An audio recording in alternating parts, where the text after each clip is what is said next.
afternoon, everyone. My name is Paige Robert, and I'm a student in grade 11 at St. Peter Catholic High School.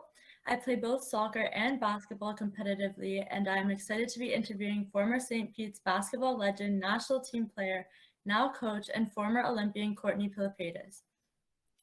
I am also excited to have Ms. Hamilton and her grade 9 phys ed class and the NCSS AA athletic coordinators, Ms. Godmer and Mr. Smith, join us as well. So just a reminder to please mute your mics unless you're speaking, and also that this meet is being recorded for future publication to the NCSS AA YouTube channel. So to start us off, here's a short biography about our guest speaker, Ms. Courtnay Pilypaitis. Pilypaitis spent 7 years coaching at the NCAA Division I level. During this time, she coached multiple all-conference award winners and 3 players who have gone on to play professionally. She spent time as a recruiting coordinator, defensive coordinator, and director of player development and scouting. Pilypaitis played her collegiate career at the University of Vermont. During her 4-year career with the Catamounts, Pilypaitis amassed over 1,900 points, 800 rebounds, and 600 assists.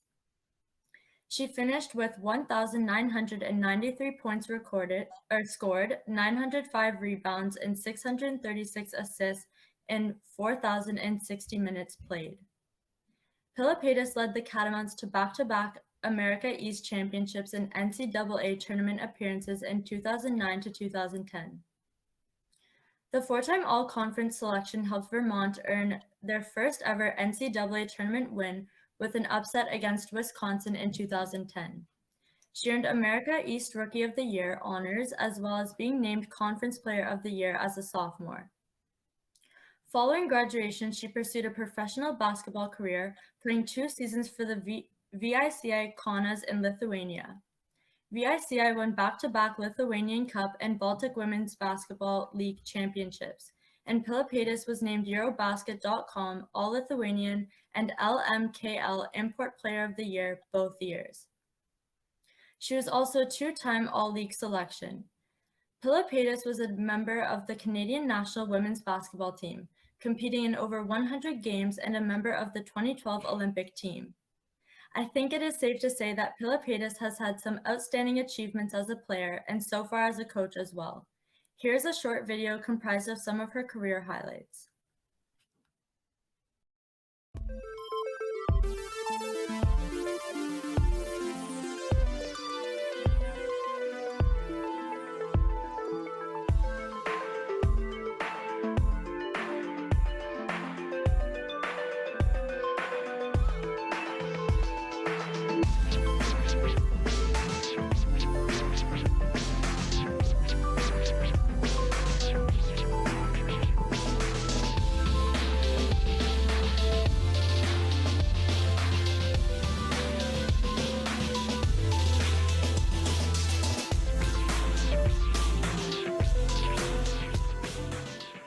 Australia up by 12 in this first quarter. Good defensive pressure. That's the first basket for Canada. Pilypaitis gets them on the ball. Pilypaitis. Jari has gone down. Pilypaitis for 3. Any one of those players who can explode for 30 at any given time. Nice 3 by Pilypaitis. Canada got off to a quick start. They've lost some momentum. They have yet to get the ball down low. 3-pointer on the way and drained by number 7, Courtnay Pilypaitis. Phillips from way outside. Offensive rebound, Pilypaitis. Pilypaitis. Jari has gone down. Pilypaitis for 3. It's a 3-point game. 1:11 on the clock.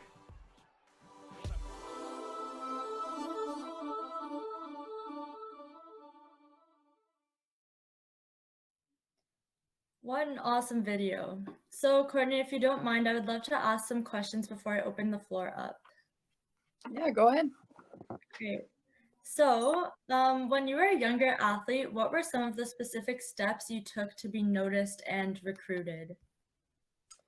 Well, I think when I was super young, I just played basketball and would go to the regular tournaments. And as I got older, I did a couple individual tryouts for Canada basketball identification camps where they would identify the best players in each region and bring them together. So I did that for 1 year. And then I just continued to kind of play the basketball circuit throughout my, time as a young athlete. And then I played for some Team Ontario teams in the summer, and that really got me some exposure where we went down to the US and played a couple tournaments.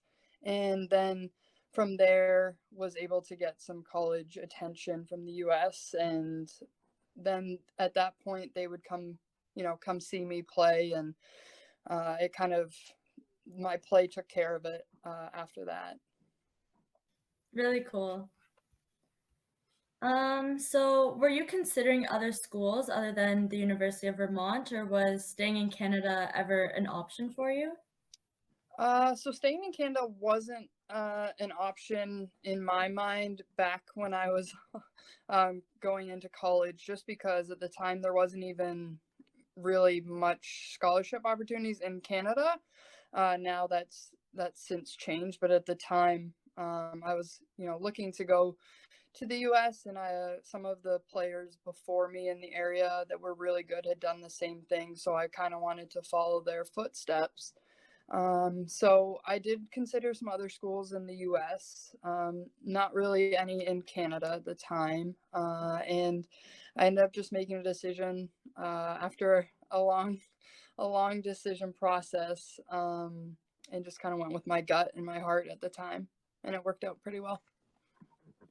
Yeah. So what did you study while at the University of Vermont?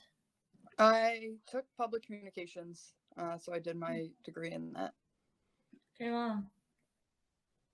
So did you have any important lessons you've learned throughout your career or fun stories you'd like to share or elaborate on? Yeah, I mean, I've had a I had a pretty good career, and was very happy with, accomplishing everything that I did. And when I decided to retire, I kind of had checked off everything that I kind of set out to do. A lot of the stories and fun times that I look back on in my career are kind of like the little moments that you share with your team, whether, it's basketball or any other sport or any other club. Just, road trips and being able to, see the world. I got to go see a lot of different places that I wouldn't have been able to else, without basketball. So being able to do that and, do it with a bunch of teammates and friends was the best of both worlds. So some of those memories will never leave. And, and then being able to win an NCAA tournament game, which the University of Vermont had never done, was a very big accomplishment for me, and something that I'm really proud of. And then, of course, the Olympics was a lifelong dream that came true, and that whole summer was a whirlwind. And I just look back at it and always smile, and there's so much to take away from that. But that, those stories are going to last forever for me. And being able to wear Canada across your chest and represent the country, and be one of the best 12 players in the country at the time, is something that no one will ever be able to take away from me. And I was really proud and really happy that I was able to accomplish that goal as well. So empowering. Thanks. So as a coach, aside from being skilled in the sport, what are some things you typically look for when recruiting players? Like, what character traits make someone stand out? Yeah, I think you hear it all the time, but the things that you do outside of just the game and the skill really separate people. When you're looking at players, how they act on the bench, how they treat their coach, how they interact with their teammates, how they act even just waiting for their game to start. Are they being focused? Are they goofballs? What's their personality like? outside of the basketball court. And then I also think the biggest thing as a coach is when you're not playing well, like how as an athlete are you dealing with that? You know, there's a lot of athletes that, you know, if they're not scoring, their whole game is kind of taken away from them, you know, but as a coach, you look for the player that even if, you know, you're not scoring, are they still rebounding? Are they still playing defense? Are they encouraging their teammates? You know, kind of how they handle adversity is one of the biggest things that I think separates, you know, good and great players. It's great. Thank you.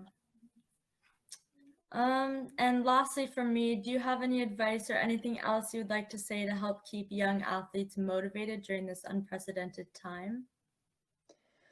Yeah, you know, I don't know how it feels or, you know, can imagine what it's even like, but I think just reminding yourself the joy that you get playing the game and finding ways to continue to find that. So if whether, you know, it's watching, you know, for example, if it's watching basketball and learning that way, or if it's, you know, visualizing yourself practicing because you can't get into a gym every day, you know, or at all, you know, just finding ways to stay active and continuing to grow your love for the game or for whatever passion you may have. It's not easy, but at the end of the day, these moments in this past year is going to make you stronger. And I think in the moment, it's really hard to understand that and see that, but you just kind of have to believe that at the end of the day, going through these struggles and this adversity is going to make you stronger than a lot of other people. And so just kind of keeping it all in perspective is tough, but when you're having those hard days and, you know, feeling a little bit dejected, just trying to, you know, see the outcome of this being you're becoming a better person and being able to handle anything that comes your way for the rest of your life. That's some really motivational words. Thank you so much. So, awesome. So if anyone has any questions, please feel free to unmute your mics and ask. I think our first question comes from Geraldine. Awesome. So you can unmute yourself. What made you try out for the basketball team at St. Peter's? Well, I had already been playing basketball. I started playing basketball when I was 7, and so I'd been playing for a while, and so I wanted to obviously try out for the team and continue to play at the high school level and you know in grade 7 and 8 as well. So there wasn't really a question of whether I was going to try out. I just kind of continued with playing in the summer, and then in the fall when it came to B season, I tried out.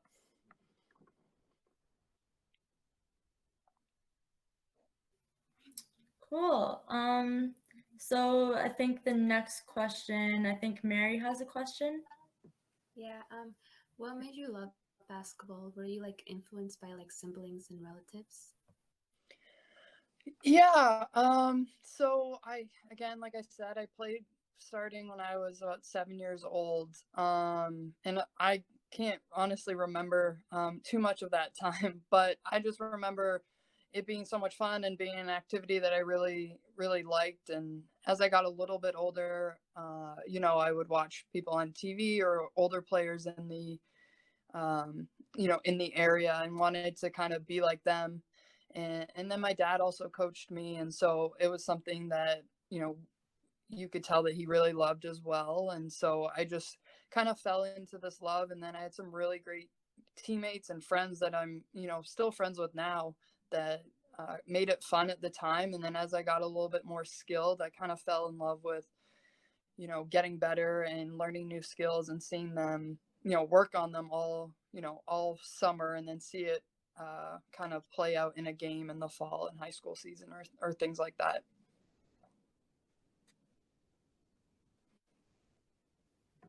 I think our next question comes from Ella, if she'd like to ask it. Yes. Who was your role model and who inspired you to pursue this pathway?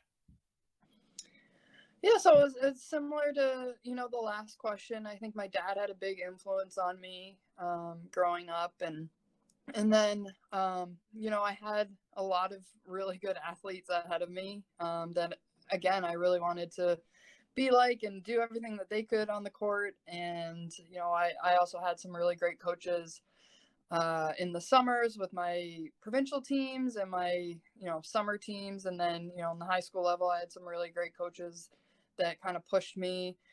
And then my dad as a coach and some of my other coaches that I had that, you know, really inspired me to get better and believed in me and allowed me to kind of grow as a person and as an athlete as well. And so I think growing up, the role models initially were kind of the older players in the area that I was amazed by and was like, they can do so much on the court, or, you know, they were achieving a lot of good things, you know, in the province or in the country. So I kind of wanted to see if I could ever get to that level. And then, you know, my coaches as I grew up were really big role models for me. And I was lucky and blessed to have a lot of them, a lot of good ones.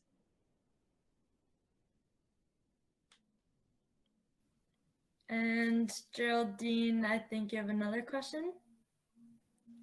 If you didn't play basketball, what other sport would you have chosen to play?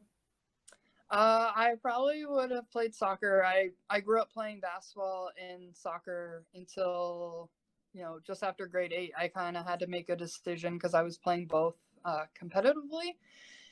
And so I probably would have, you know, played soccer instead of basketball. But it's super weird to think about. I don't know if I would have gone as far or stuck with it as long. Basketball was definitely my love. Rachel, do you have a question? Yeah. What were some of your goals and what are some of your goals now? Yeah, so when I was younger, you know, one of the biggest goals was to get a Division I scholarship to the States. At the time, there wasn't many people doing it, and so it was something I really, really wanted to do.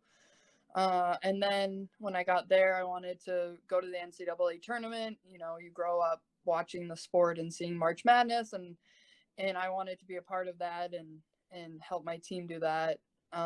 As well as I was getting older and got a little more recognition from, you know, from Canada basketball, I wanted to, you know, make the senior national team, potentially go to an Olympics and also play pro overseas. And so as I got a little bit older and was getting a little bit more recognition, I realized that could be an attainable goal. And so once I started to achieve those goals, I knew I wanted to keep basketball in my life and wanted to be a coach. I think my dad coaching me and having such great coaches when I was a kid, I wanted to be able to give back in the same way. And so I was lucky enough to be able to do that for, you know, a lot of years. And now with COVID, I'm not necessarily coaching right now, but I want to be, you know, my goal moving forward is to be able to kind of help athletes like I was helped when I was a kid and pay it back, because I was really, really, really, really, really lucky to have some really supportive people and coaches, and I think that can make the world of difference. And so I want to continue to be that inspiration for others and someone that people could look up to.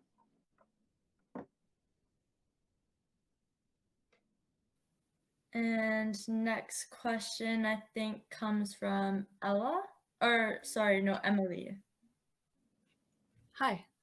I was wondering if there was anything in particular that you struggled with, like that you remember you really had to, you know, push past that in your journey as an athlete. I was interested to hear your answer to that.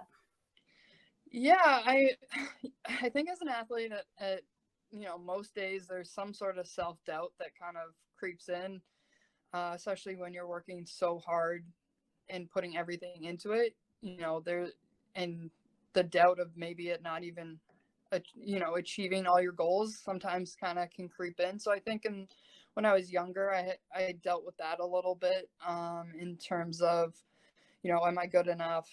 Can I do it? You know, I had gotten to a point where I was pretty good in Ottawa and one of the best players in the city, but, could I be one of the best in the province? Could I be one of the best in Canada? Always, those doubts and questions I think I struggled with a little bit. And with that being said, a lot of the recognition, even when I did make some of the provincial teams when I was younger, I wasn't necessarily the best player or getting the most interest from schools and stuff. And I had a lot of outside noise of people just saying that, I wasn't athletic enough or, I wasn't good enough. And I think that was my biggest struggle growing up, was just kind of dealing with all that doubt and the outside noise. And I'm happy to say I proved people wrong. And that's Sure did. that's a huge accomplishment for me and something that I take a lot of pride in when I look back on my career. I would say the year of the Olympics, I did have a couple injuries and some concussions, and having to deal with that, along with some other summers where I had had to kind of rush back into some things and didn't feel like I had fully had the opportunity to train properly. Having to deal with that and still be confident in your abilities was something as a professional player that I struggled with. And just the uncertainty of, can you get back to that level quickly enough to compete at the world stage. So I think those were the two biggest kind of struggles and things that I had to deal with throughout my career. Oh, awesome. Thanks. And Geraldine, I believe you have a last question. Yeah. Did you ever have a moment where you felt like quitting? And if so, why did you continue on? Yeah, I mean, I think every athlete has those moments.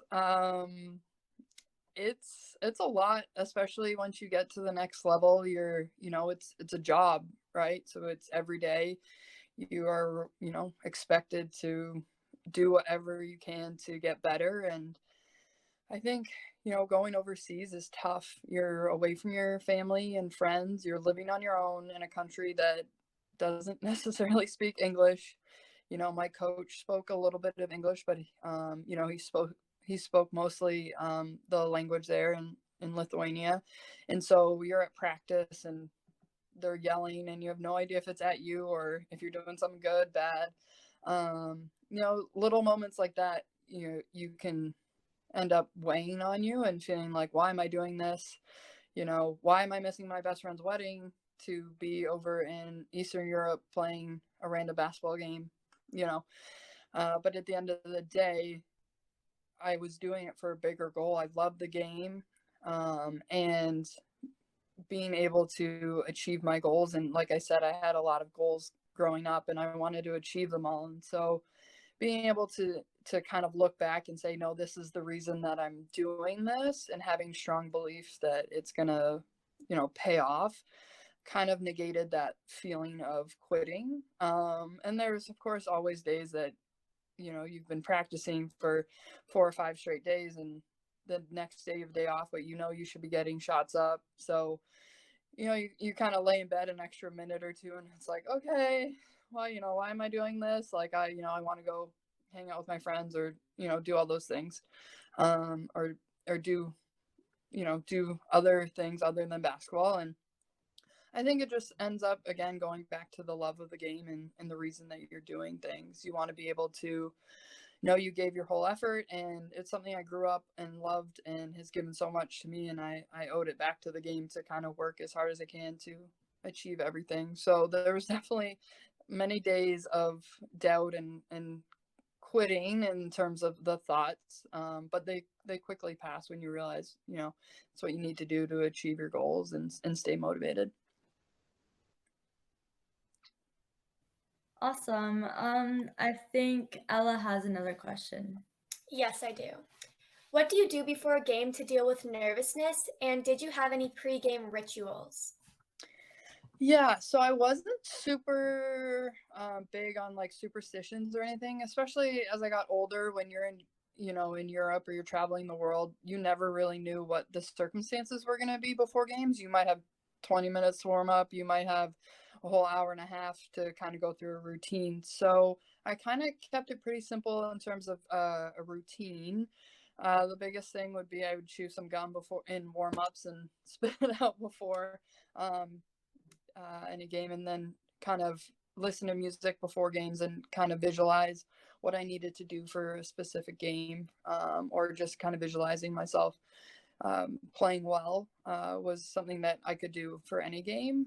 And then in terms of nervousness, I was a big believer that you just kind of had to go in with the mindset of knowing that you did everything possible prior to that game or practice or whatever you were nervous for, to be prepared. So I think the nervousness kind of went away because I knew in my heart that I did everything that I could, and no matter the result, I knew I was going to do the best that I could in the game, and I knew that I had done everything I could leading up to it. And so that nervousness, you kind of turned more into excitement.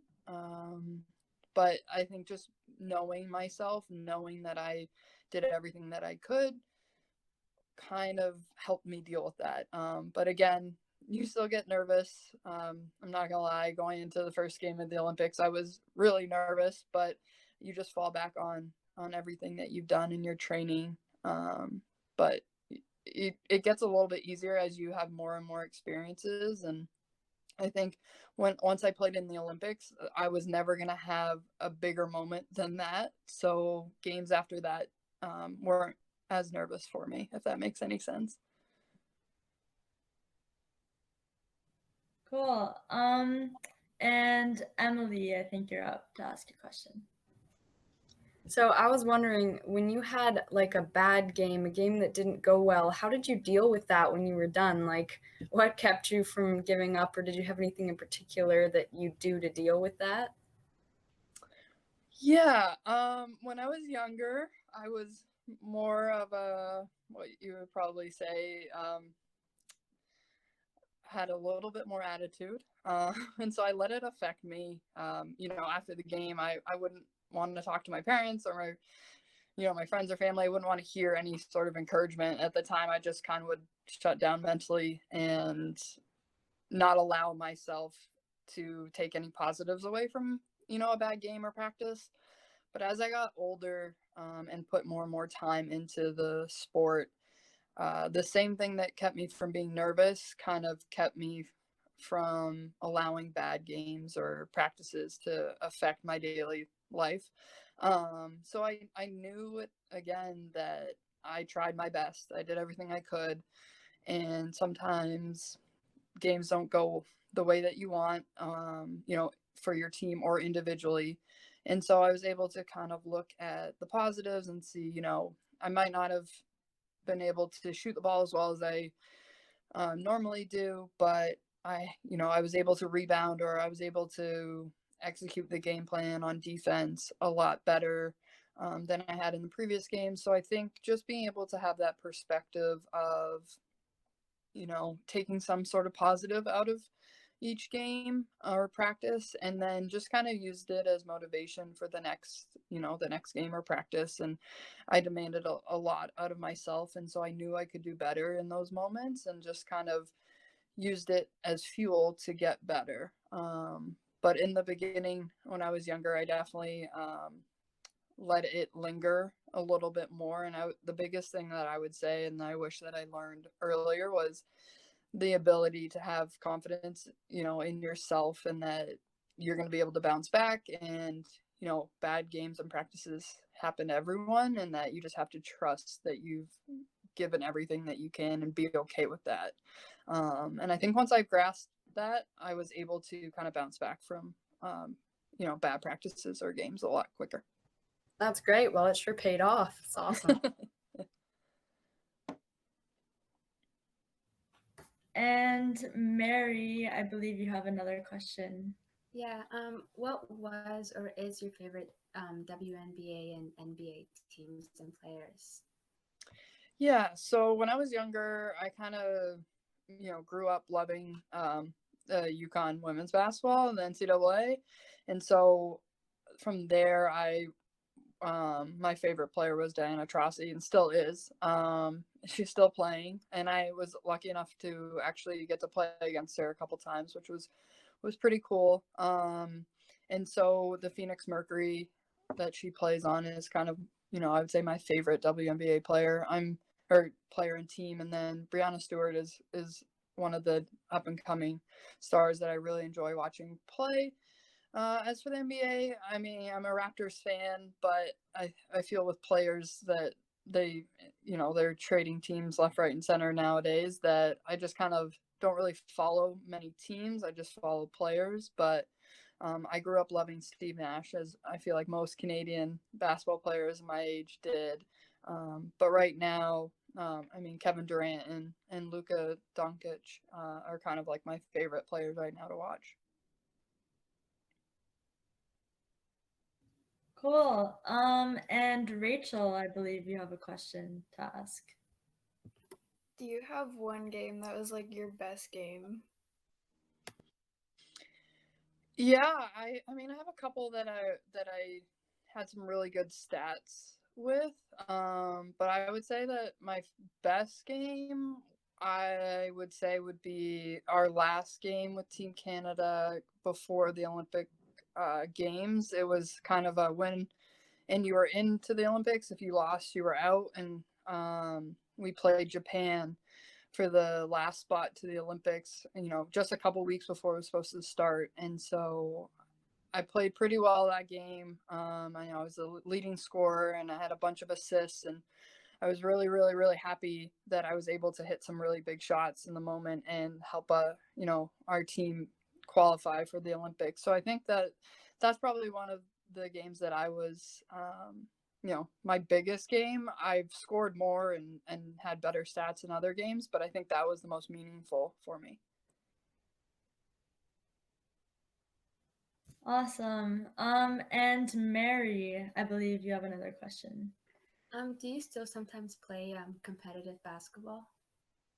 I wouldn't say anything is competitive. I'll play pickup games here or there. Obviously, since COVID has hit, I actually haven't touched a basketball in a very long time. But before that, I would play kind of recreational and, more for fun, just to kind of stay in shape and have some fun. Does sound fun. And Emily, do you have another question? Well, I was going to ask what your most proud accomplishment was, but I feel like you just kind of answered that just a second ago with Ella. So was that game that you were talking about your most proud accomplishment? Yeah, I would say that it was kind of the backstory of it was the national team for Canada for women's basketball hadn't qualified for the Olympics in 12 years prior to that point. And we were in this tournament that, there was only a certain amount of spots left for the Olympics. And so 4 teams had already qualified, and we had to play Japan, like I said, for the last spot in the Olympics. And the Olympics were about 3 weeks away. So there was so much riding on it. And we were so close as a team and gotten so far from where we were the previous couple years, just internationally. And so, being able to do that and kind of start the kind of expectation for Canada basketball to make it to the Olympics every year after that, which they've done. And I think just kind of starting that was really a really big accomplishment. And I would say the only other big accomplishment that I'm really, really, really happy about was in university and winning the first game in the NCAA history for University of Vermont. Being able to leave that program kind of at the top of where it had ever been was something that, kind of made the whole 4 years that I was there worth it, and kind of was the cherry on top for my career there. That's really cool. Yeah. And Mary, do you have another question? I was gonna ask what was your highlight of your career, but I guess you've answered that a bunch of times. Yeah. like I said, I've been pretty lucky that I've had a couple, accomplishments that I could choose from. But yeah, the Olympics will probably always be the highlight of my career for that one. Yeah. And does anyone else have any questions? Feel free to raise a hand or unmute yourself. Anyone? No? Okay, well, personally, I can say there were some really great takeaways from your responses, and thank you to Ms. Hamilton's phys ed class for asking those really great questions. And thank you so much, Courtney, for your time and for answering all those great questions. Learning about your basketball journey from high school to post-secondary to the Olympics and pro level are truly inspiring and motivating to all of us, for sure. And on behalf of the board, we really appreciate you speaking with us today. So thank you very much. Yeah, of course. Great. Thanks, everyone.